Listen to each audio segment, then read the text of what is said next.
வாழ்க வையகம், வாழ்க வையகம், வாழ்க வளமுடன்.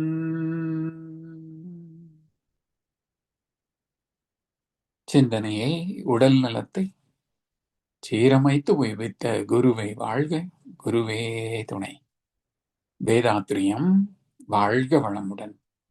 இன்று வரை உலகில் தோன்றிய அனைத்து சித்தர்களும் ஞானிகளும் மகான்களும் மற்றும் வேதாத்திரிய கோட்பாடுகளை அர்ப்பணிப்புணர்வோடு அகிலமெங்கும் உணர்வாக்கிக் கொண்டிருக்கும் ஞான ஆசிரியர்களின் மதிநுட்பமும் குருவர்களோடு சூக்குமமாய் நம்மை சூழ்ந்திருந்து நாம் உய்வதற்கு துணை நிற்குமாக என்று சங்கல்பித்துக் கொண்டு இன்றைய தவ நிகழ்வை இறைவணக்கம் குருவணக்கத்தோடு நாம் இனிதே துவங்குவோம்.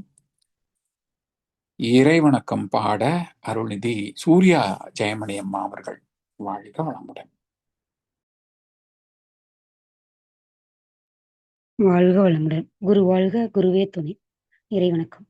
எல்லாம் வல்ல தெய்வமது எங்கும் உள்ளது நீக்கமர, சொல்லால் மட்டும் நம்பாதே சுயமாய் சிந்தித்தே தெளிவாய், வல்லாய் உடலில் இயக்கமவன், வாழ்வில் உயிரில் அறிவும் அவன், கல்லார் கற்றார் செயல் விளைவாய் காணும் இன்ப துன்பமவன், அவனின் இயக்கம் அணுவாற்றல், அணுவின் கூட்டு பக்குவம் நீ, அவனில்லா நீ உன்னில் அவன், அவன் யார் நீ யார் பிரிவேது, அவனை மறந்தால் நீ சிறியோ, அவனை அறிந்தால் நீ பிரியோ, அவன் நீ ஒன்றாய் அறிந்த இடம், அறிவு முழுமை அது முக்தி, அறிவு முழுமை அது முக்தி. வாழ்க வளமுடன். வாழ்க வளமுடன். குரு வணக்கம். தந்தை தாய் ஈருயிரும் ஒன்று சேர்ந்து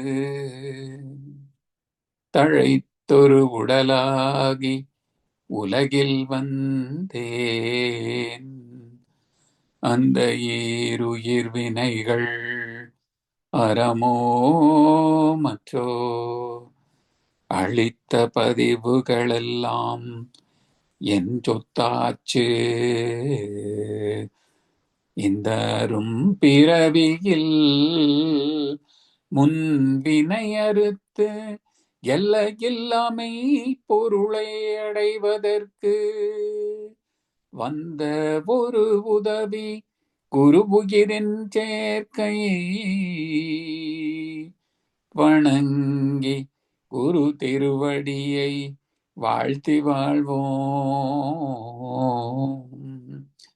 குரு திருவடியை வாழ்த்தி வாழ்வோம். வாழ்க வளம்.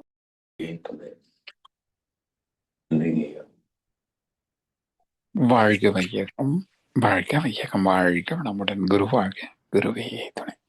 வேதாத்ரியம் வாழ்க வளமுடன்.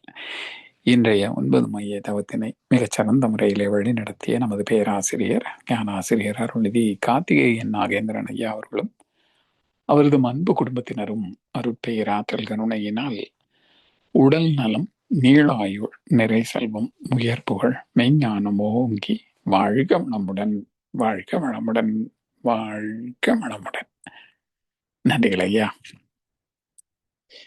தொடர்ந்து ஞானமும் வாழ்வும் கவிதை தொகுப்பிலிருந்து இன்றைய கவிக்கு விளக்கம் வழங்கிட மூத்த பேராசிரியர் ஞானாசிரியர் அருள்நிதி பழனிசாமி வேலுசாமி ஐயா அவர்களை அன்போடு அழைத்தமைவோம்.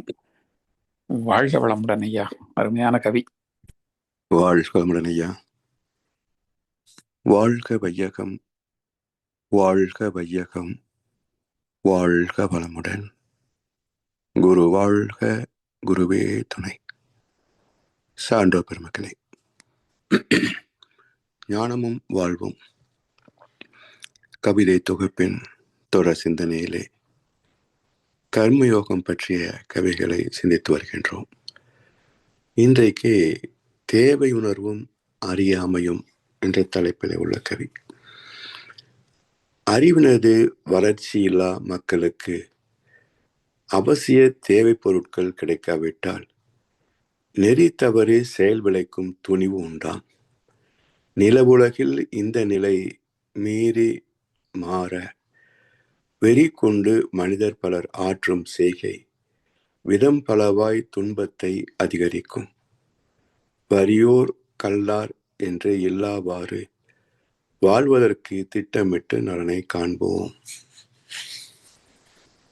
தேவை உணர்வு, அறியாமை. தேவைகள் தவிர்க்க முடியாதவை. அவற்றை அடிப்படை தேவைகள் என்று சொல்வார். அவற்றை பயன்படுத்தக்கூடிய செயல்பாடுகள் இவற்றெல்லாம் நித்திய கர்மா என்று கீதை பேசும். நித்திய கர்மா இதற்கு என்ன விளக்கம் என்றால், எந்த காரியங்களை செய்வதனால் எந்த நன்மையும் இல்லையோ, செய்யாவிட்டால் துன்பம் வருமோ, அவையெல்லாம் நித்திய கர்மா. கொஞ்சம் குழப்பமா இருக்கும். எந்த காரியத்தை செய்வதனால் எந்த நன்மையும் இல்லையோ, செய்யாவிட்டால் துன்பம் வருமோ, அவையெல்லாம் நித்திய கர்மா. இப்போ உடல் பாதுகாப்பு, பராமரிப்பு, உணவு தான் அடிப்படை. சரி, சாப்பிட்டு என்ன சுகத்தை கண்டோம், டன்னு கணக்க சாப்பிட்டாச்சு, ஒரு பயனும் இல்லை. நிறுத்திவிட்டால் சங்கூதிருவாங்க. இது போல உயிர் வாழ்வதற்கு தேவையான அடிப்படை இது செய்வதனால உயிர் இருக்கும், அவ்வளவுதான தவிர பெரிய சுகம் இல்லை. செய்யாவிட்டால் வாழ்க்கை இல்லை. எல்லாமே நித்திய கர்மா, அடிப்படை தேவைகள். இந்த தேவைகளின் பயன்பாட்டிலே விளைவதுதான் ஆசைகள், பிறகு பேராசைகள். காரணம் என்ன? தேவையை முன்னிட்டு செய்யக்கூடிய செயல்களிலே அதுல ஒரு உணர்வு இருக்கு இல்லையா? மனம் குறுக்கே புகுந்து தேவைகளை நிறைவு செய்கின்ற போது அவற்றிலே ஒரு விருப்பு வெறுப்பை உருவாக்குகிறது. கீரை உடம்புக்கு மிக நல்லது என்று எல்லாருக்கும் தெரிந்தாலும் இனிப்பை ரசித்து சாப்பிடுவது போல கீரையை ரசித்து சாப்பிட முடியுதா?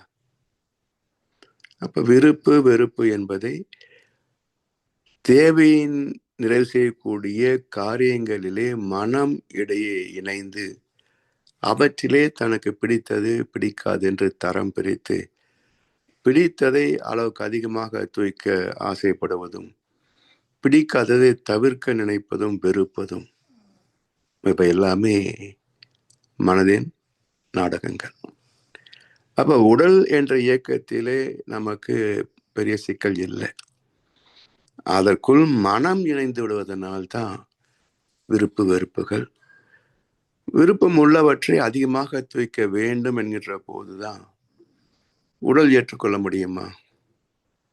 அப்ப உடல் அசௌகரியங்கள் வருகின்ற போது நோய்களாக மாறுகிறது. வசதிகள் வேண்டும் என்று நினைக்கிற போது வருமானம் அந்த அளவுக்கு இருக்கணுமே, இல்லாத போது பிறர் பொருள் கவர்தல், அது திருட்டு கொள்ளையில் ஆரம்பிச்சு லஞ்சம் ஊழல் வரைக்கும் போகும். இவை எல்லாமே உழைக்காமல் பிறர் பொருள் சுரண்டுகின்ற வேலைகள் தான். அப்போ அளவுக்கு அதிகமாக தூய்ப்பதனால் ஏற்படக்கூடிய நோய்கள், பிறர் வளத்தை பறிப்பதனால் அவர்கள் படுகின்ற வருத்தங்கள் நமக்கு நெகட்டிவ் வேவ்ஸ், தீ அலைகளாக பதிகின்ற பாவங்கள்.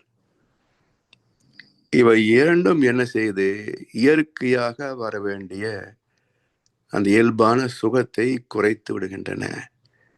நலத்தின்கண் நாரின்மை தோன்றுகிறது. அதனால் தேவையின் காரணமாக எழுகின்ற சிக்கல்கள், இவற்றை முறைப்படுத்தக்கூடிய ஒரு பண்பாடு, ஒரு கலாச்சாரம், ஒரு வாழ்வியல் முறை அமைந்து விட்டால் அப்போ தேவைகளை நிறைவு செய்து கொண்டு நிறைவாக வாழலாமே. இதுல என்ன குறை இருக்க முடியும் உலகத்துல? அப்போ அதை கற்றுக் கொடுப்பது யார் கற்றுக் கொடுப்பாங்க? அறிந்தவர்கள் தானே கற்றுத்தர முடியும்.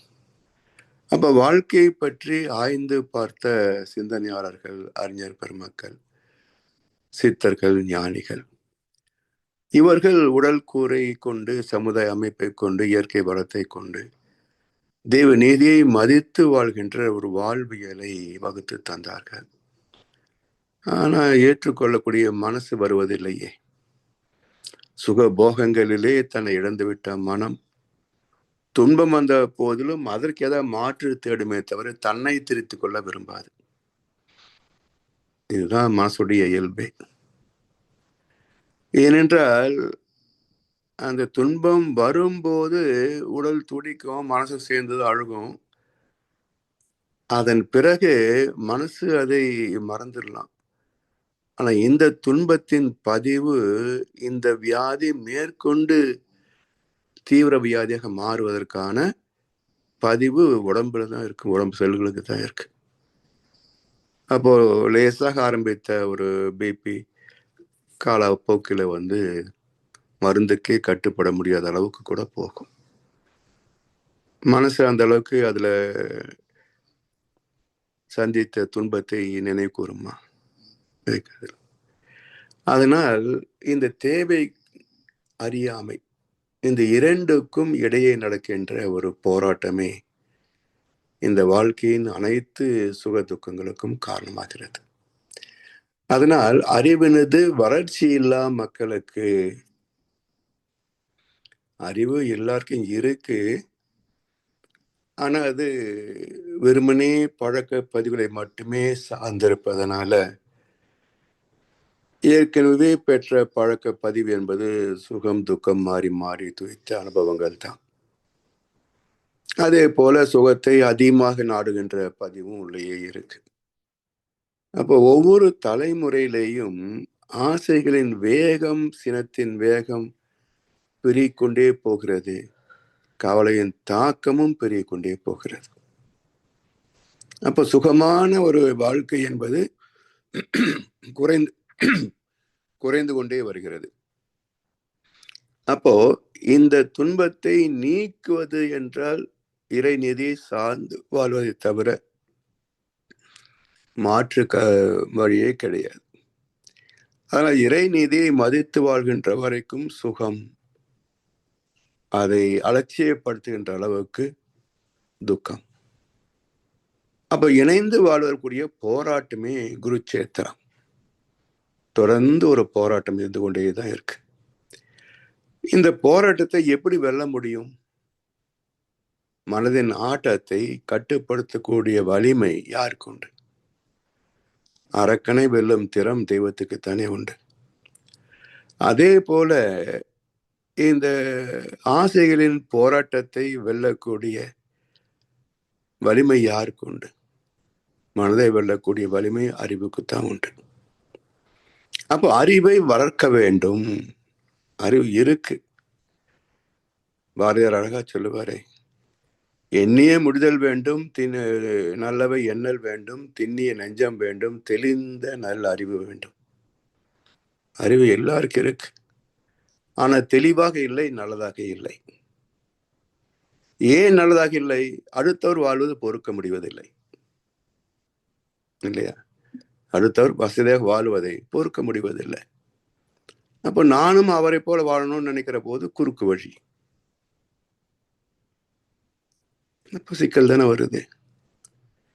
அதனால் இந்த வாழ்க்கை போராட்டம், அதை அறிவின் கொண்டு முறைப்படுத்தவில்லை என்றால் துன்பங்களே மிகுதிப்படும், சுகத்தை குறைத்து கொண்டே வந்துடும். இன்பம் கனவில், துன்பம் எதிரில் காண்பது ஏன் தோழி? இப்படித்தான் புலம்பியாகணும். எனவே அறிவை வளர்க்கின்ற வழி என்ன என்றால், அறிவு வேற மனசு வேற இல்லை. மனம் எழுச்சி பெறுகின்ற நேரம் எல்லாம் அறிவு அடங்கி கிடக்கும். மனம் அடங்கிய நேரத்தில் அறிவு எழுச்சி பெறும். நீயும் நானும் சேர்ந்திருந்தோம் நிலவும் வானும் போலே. நான் நிலவை போல தேய்ந்து வந்தேன் நீ வளர்ந்ததாலே. நிலவு வளர்கின்ற போது வானத்தின் அளவு குறையும், நிலவு தேய்கின்ற போது வானத்தின் அளவு பெருகும்.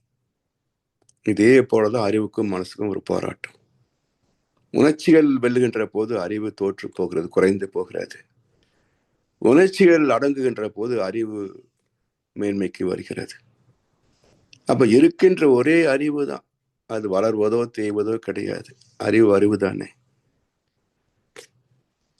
எனவே மனதை முறைப்படுத்திவிட்டால் அறிவு ஆட்சிக்கு வந்துவிடும். அறிவு ஆளுமையில் இருக்கின்ற வரைக்கும் துன்பம் இருக்காதுங்க. ஆணவம் ஆளுமைக்கு வந்துவிட்டால் சுகமே இருக்காது. இதுதான் ஒவ்வொரு மனிதனுக்குள்ளும் நடக்கின்ற குருட்சேத்திரம். அதனால் அறிவினது வளர்ச்சி இல்லா மக்களுக்கு அறிவை பெருக்குவதற்கான வழியைத்தான் காட்டி தந்தார்கள் பக்தி, விளக்கம், முழுமை பேறு. அறிவின் படித்தலங்கள் தானே பக்தி, ஞானம், முக்தி.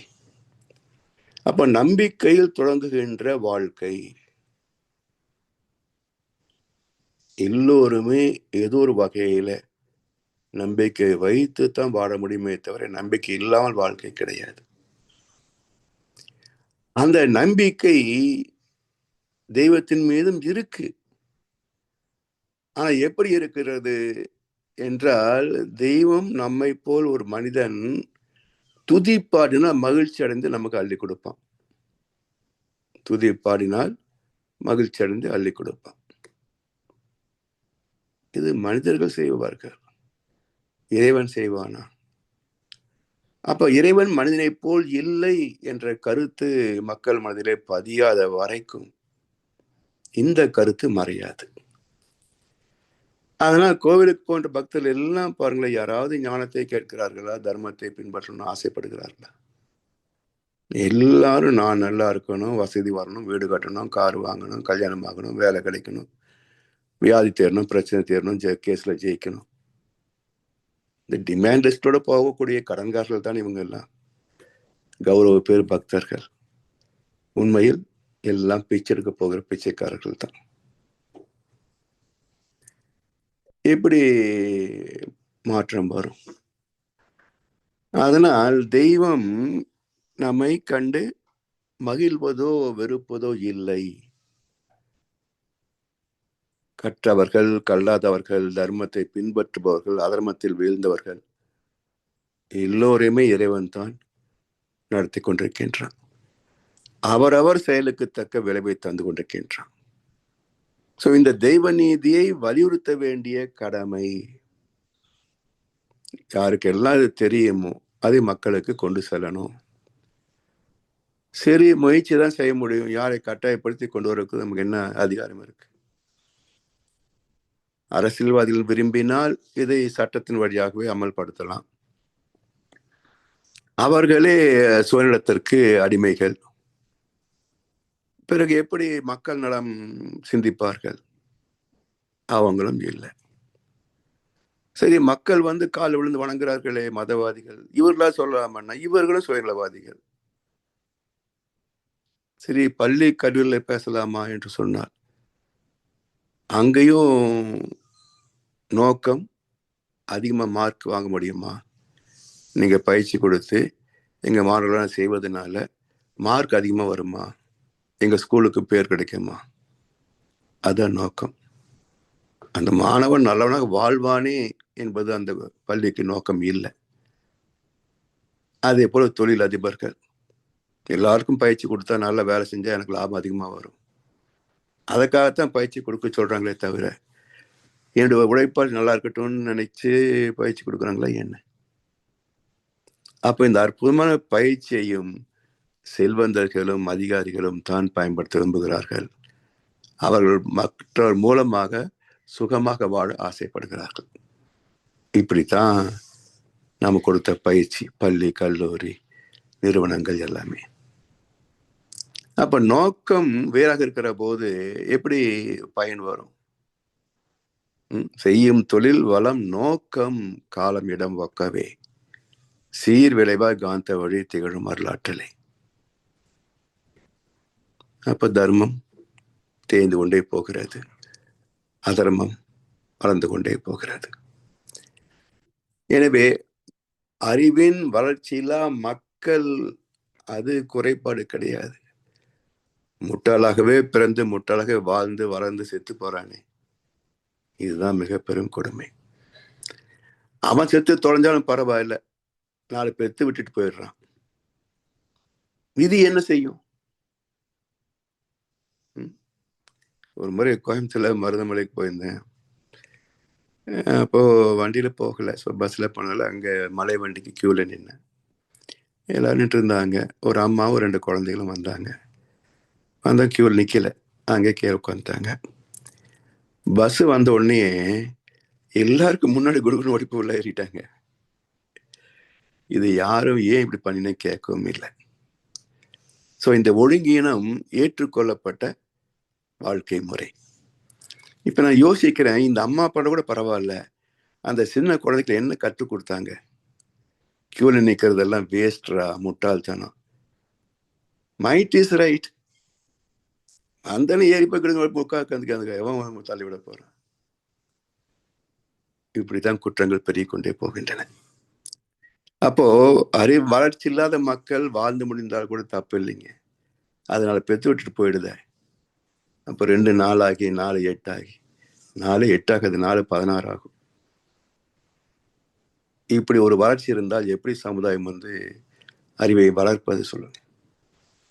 இதுதான் எல்லா மகான்களும் சமூகத்திற்காக தங்களை அர்ப்பணித்தாலும் தோற்று போனவர்களே மகர் சொற்பாடு. எல்லாம் தோற்று போனவங்க தான். அதனால் அறிவினது வளர்ச்சியில்லா மக்களுக்கு அவசிய தேவை பொருட்கள் கிடைக்காவிட்டால் திருடுவான்.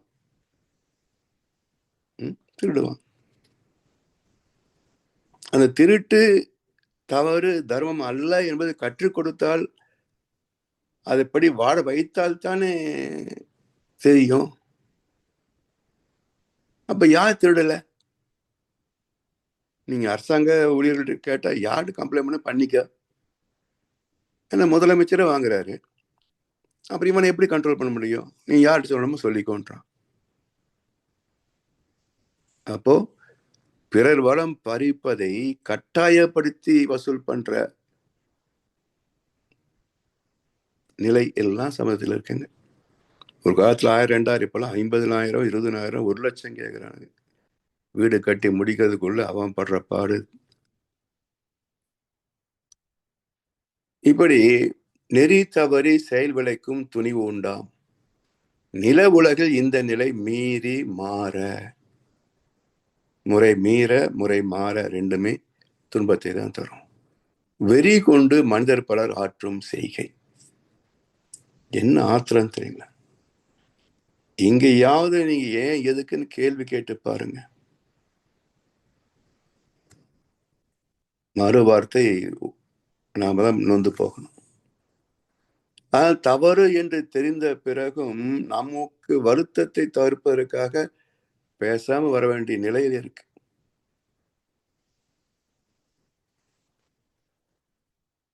விதம் பலவாய் துன்பத்தை அதிகரிக்கும். எத்தனை வகையான துன்பங்கள்! வீட்டுக்குள்ள இருக்கும் போதும் கோயம்புத்தூர் 24 hours வாட்டான்னு கொண்டு வந்து எத்தனை 60,000 கோடி என்னவோ ஒரு தனியாருக்கு தார வார்த்தாங்க. இதுல ஏற்கனவே ஆண்டுக்கு 2 பேரும் பங்கு போட்டுக்கிட்டாங்க. 60,000 கோடியை உனக்கு 30, உனக்கு 20, எனக்கு 40ன்னு ஆளுங்கட்சி 40, எதிர்கட்சி 20 பங்கு போட்டுட்டாங்க. அவன் ஒரு வருஷம் எல்லாத்துக்கும் கனெக்ஷன் கொடுத்து ஒரு 6 மாசம் என்னவோ தான் 24 மணி நேரம் தண்ணி வந்தது. இப்போ 2 நாளுக்கு ஒருக்கான்ட்டான். இப்போ இருந்தா தானே கொடுப்பான். பிரைவேட்டோ கவர்மெண்டோ இருக்கிறது தானே கொடுக்க முடியும். அப்ப சீரான விநியோகம் என்பது எங்க வரும்? முதல்ல மக்களுக்கு நீரின் அத்தியாவசியத்தை சொல்லிக் கொடுக்கணும். இருக்குன்னா வீண் பண்ணக்கூடாது. கிடைக்கலன்னு திருடக்கூடாது. அப்ப நாளைக்கென்று எப்படி பணத்தை சேமிக்கிறையோ அதே போல இயற்கை வளம், மின்சாரம், தண்ணீர், உணவு, இதை பயன்படுற உரிமை ஒவ்வொரு மனிதனுக்கும் உண்டு. இதை ஊதாரித்தனமாக பயன்படுத்துவதோ விரயம் செய்வதற்கோ எந்த மனிதனுக்கும் உரிமை கிடையாது. இது இயற்கை சட்டம். அந்த அறிவு இல்லையே மக்களிடத்துல. இப்ப மறுபடியும் 2 நாளுக்கு ஒருக்கா மறுபடியும் குடத்தை தூக்கிட்டாலே. இப்ப இவர்களுக்கும் அறிவூட்டுவது கிடையாது, ஆள்பவனுக்கும் அறிவு கிடையாது. எப்படி பிரச்சனை தீரும்? காலங்கள் கடந்தாலும் பிரச்சனைகள் பெருகிக்கொண்டே போகின்றனவே தவிர குறைந்த பாடே இல்லை. தீர்ந்த பாடுபடுங்க, குறைந்த பாடே இல்லை. இப்படி விதம் பலவாய் துன்பத்தை அதிகரிக்கும். வறியோர் கல்லார் என்றே இல்லாவாறு வாழ்வதற்கு திட்டமிட்டு நலனை காண்போம். என்ன திட்டம்? இந்த உலக சமுதாய சேவா சங்கத்தின் கிளைகள் உலகெங்கும் பரவ வேண்டும் என்பார் மகர்ஷி அவர்கள். இது இந்த பெயர்லயே ஒரு நுட்பம் இருக்குங்க. உலக சமாதான சேவா சங்கம் பேர் வச்சிருந்தா நிறைய கிராண்ட் கிடைச்சிருக்கும், நன்கொடைகள் ஏராளமா கிடைச்சிருக்கும். ஆனா மகர்ஷி உலக சமாதான சேவா சங்கம் வைக்கல. ஏன் என்றால் ஒரு 150 ஆண்டுகளிலே உலக சமாதானம் வந்துவிடும். உலக ஆட்சி, உலக பொருளாதாரம் எல்லாம் வந்துடும். வந்தது கெடுவதற்கு எத்தனை நாள் ஆகும்? வந்தது கெடுவதற்கு எத்தனை நாள் ஆகும்? அப்போ கெடாமல் பாதுகாப்பதற்கு ஒரு அமைப்பு வேணும் இல்லையா? அதனால் உலக சமுதாய சேவா சங்கம் என்றால் இது மனித குலம் உள்ளளவுக்கும் தொண்டாற்றுகின்ற ஒரு நிறுவனம், மக்களுக்கு வழிகாட்டுகின்ற ஒரு அமைப்பு. அப்படி உலகெங்கும் கிளைகளை நிறுவி இந்த உலக சமுதாய சேவா சங்கம் மக்களிடத்திலே இந்த தர்மத்தை தினசரி நினைவுபடுத்திக் கொண்டே இருக்கணும், வலியுறுத்திக் கொண்டே இருக்கணும். அப்பதான் பெற்ற உலக அமைதி கூட காப்பாற்றப்படும். இல்லை என்றால் அதுவும் காலத்தால் நசிந்து போகும். அதனால் வறியோர் கல்லார் என்றே இல்லாவாறு உலக சமாதானம் வந்த பிறகு கூட அது மீண்டும் வீழ்ந்து போகாதவாறு பாதுகாப்பதற்கு, வாழ்வதற்கு திட்டமிட்டு நலனை காண்போம். அந்த திட்டங்கள் தான் 14 அம்ச கோட்பாடு. இது எப்போதுமே நடைமுறையில் இருக்கின்ற போதுதான் அந்த ஓரளவு கூட்டாட்சி வலுவாக நிற்கும். இல்லை என்றால் அது நீத்து போகும். அந்த வகையிலே இந்த உலக மக்கள் எல்லோரும் நலம் பெற வேண்டும் என்றால் இந்த ஆன்மீக கல்வி, உண்மையான ஆன்மீக கல்வி, ஆசைகளை முறைப்படுத்திக் கொண்டு ஒழுக்கம், கடமை, ஈகை என்ற அற வாழ்க்கையிலே மேன்மைப்படுத்தக்கூடிய ஒரு உண்மையான ஆன்மீக வாழ்க்கை. இதனுடைய ஒற்றை வரி சாரம் நம் கடமை அறவாழ்வின் நாட்டத்தை சிறக்கட்டும் என்று சொல்லி வாய்ப்பளித்த செவிமடுத்த அனைவருக்கு நன்றி பாராட்டி இந்த உரையை நிறைவு செய்கின்றோம். வாழ்வளமுடன், வாழ்வளமுடன், வாழ்க வையகம். வாழ்க வளமுடன் ஐயா. அருமை. வாழ்க வளமுடன் ஐயா. சீரான விளக்கம். தொடர்ந்து மகான் கவிகளுக்கு சீராக விளக்கங்கள் வழங்கி நம்மை வழி நடத்தி கொண்டிருக்கும் மூத்த ஆசிரியர், ஞானாசிரியர் அருள்நிதி பழனிசாமி வேலுசாமி ஐயா அவர்களும் அவரது அன்பு குடும்பத்தினரும் அருட்பேராற்றல் கருணையினால் உடல் நலம், நீளாயுள், நிறை செல்வம், உயர் புகழ், மெய்ஞானம் ஓங்கி வாழ்க வளமுடன், வாழ்க வளமுடன், வாழ்க வளமுடன். பாடல்கள் பாடி நிறைவு செய்வோம். வேதாத்திரிய பாடல் பாட அருள்நிதி ஹேமமாலினி அம்மா அவர்களும், பிரம்மஞான கவி பாட அருள்நிதி சாந்தி கண்ணன் அம்மா அவர்களும், உலக நல வாழ்த்து பாட அருள்நிதி செவ்வேளையா அவர்களும். வாழ்க வளமுடன். வாழ்க வையகம், வாழ்க வையகம், வாழ்க வளமுடன். குரு புகழ் வாழ்க. குருவே போரில்லா நல்லுலகம், பொருள் துறையில் சமநீதி, நேர்மையான நீதி முறையே நில உலகுக்கோர் ஆட்சி, சீர் செய்த பண்பாடு சிந்தனையோர் வழிவாழ்வு, சிறப்புணர்ந்த பெண்மதிப்பு தெய்வநீதி வழிவாழ்தல், தேர் திருவிழா தவிர்த்தல், சிறுவர்கட்கே விளையாட்டு, செயல் விளைவு உணர்கல்வி, சீர்காந்த நிலை விளக்கம், பார் முழுதும் உணவு நீர் பொதுவாக்கல், பல மதங்கள் பல கடவுள், பழக்கம் ஒழித்து உண்மை ஒன்றை தேர்ந்தெடுதல். வாழ்க வளமுடன் ஐயா. ஐயா வாழ்க வளமுடன். குரு வாழ்க, குருவே துணை. பிரம்மஞான கவி. இறைவெளியே தன்னிருக்க சூழ்ந்தழுத்தும் ஆற்றல், இதன் திணிவு மடிப்பு வில சுழலும் நுண் விண்ணாம், நிறைவெளியில் விண் சுழல நெருக்குகின்ற உரசல், நிலைவெளியில் எழுப்புகின்ற நேரலைகள் காந்தமாம், மறைப்பொருளாம் காந்தம் தன் மாத்திரைகள் ஐவகை, மலைக்காதிர் வீண் கூட்டம் மாபூதம் ஐந்துமாம், முறையாய அக்காந்த அலை மனமாம் உயிருடல்களில் மதி உயர்ந்து உண்மை பெற மா பிரம்ம ஞானமாம், மா பிரம்ம ஞானமாம். நன்றி ஐயா. வாழ்க வளமுடன்.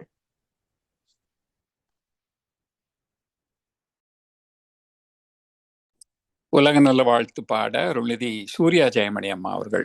வாழ்க வளமுடன் அம்மா.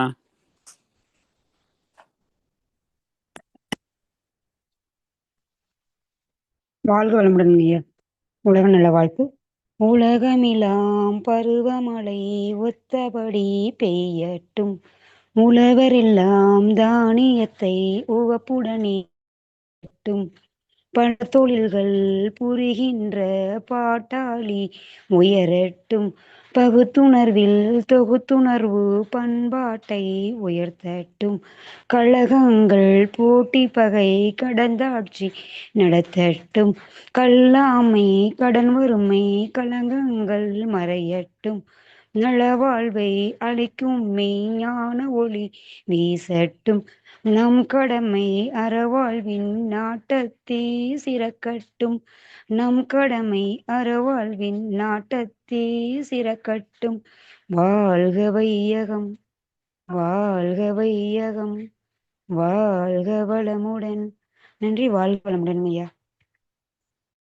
வாழ்க வளமுடன். இன்று தவத்தில் கலந்து கொண்ட நண்பர்கள், தவத்தை வழிநடத்தியோர், நற்சிந்தனை வழங்கியோர், பாடல்கள் பாடியோர் அனைவரும் வாழ்க வளமுடன். அவர்களின் அன்பு குடும்பம், அவர்களின் உடல் நலம், மனவளம், பொருள் வளம், அருள் தொண்டு, ஆன்மீக தொண்டு வாழ்க வளமுடன், வாழ்க வளமுடன், வாழ்க வளமுடன். இத்துடன் இன்றைய காலை தவம் நிகழ்வும் மகிழ்வோடும் நிகழ்வோடும் இனிதே நிறைவு பெறுகிறது. இறையர்களும் குருவர்களும் நம் அனைவரையும் எப்பொழுதும் சூழ்ந்திருந்து நம்மை இந்த இறைநிலையுணர் பயணத்திலே சிறந்த முறையிலே வழிநடத்தட்டும் என அனைவரையும் வாழ்த்தி வணங்கி நன்றி கூறி அமைகிறோம். வாழ்க வையகம், வாழ்க வையகம், வாழ்க வளமுடன்.